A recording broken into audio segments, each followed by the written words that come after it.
روزہ ایک ایسی عبادت ہے جو ہر عاقل، بالغ اور صحت مند مسلمان پر فرض ہے۔ روزہ نہ رکھنے سے بہت زیادہ گناہ ہوتا ہے، اس لیے روزہ مسلمانوں پر فرض ہے، اور روزہ نہ رکھنے کے بہت زیادہ گناہ ہوتا ہے۔ روزہ رکھنے کے فوائد بھی بہت سارے ہیں، اور روزہ نہ رکھنے سے اللہ اور اس کا رسول بھی ناراض ہوتا ہے۔ بعض دفعہ کوئی شخص رات کو سوتا ہے اور اس کا ارادہ ہوتا ہے کہ وہ صبح کو روزہ رکھے گا، لیکن بائی دی چانس اسے احتلام آ جاتا ہے یا کسی وجہ سے اس پر غسل فرض ہو جاتا ہے اور صبح کو وہ جلدی غسل نہیں کر پاتا۔ کبھی کبھار اس طرح کا چانس بن جاتا ہے کہ سحری کو وقت کم ہوتا ہے، اور اگر وہ غسل کرے تو سحری کا وقت گزر سکتا ہے۔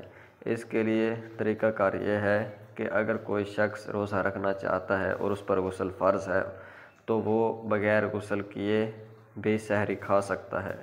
وہ وضو کر کے سحری کھا سکتا ہے، اس کی سحری بھی ہو جائے گی، اس کا روزہ بھی وہ رکھ سکتا ہے۔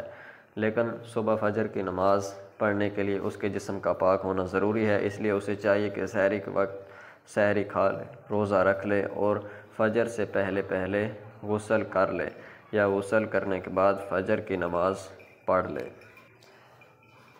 روزہ تو وہ سحری کھا کر رکھ سکتا ہے، لیکن نماز پڑھنے کے لیے اس کے جسم کا پاک ہونا ضروری ہے، اس لیے اگر اس پر غسل فرض ہو جاتا ہے تو وہ پہلے غسل کرے اور پھر نماز پڑھے۔ لیکن سحری کھانے کے لیے یا روزہ رکھنے کے لیے اگر وقت کم ہے تو وہ بغیر غسل کیے بھی روزہ رکھ سکتا ہے۔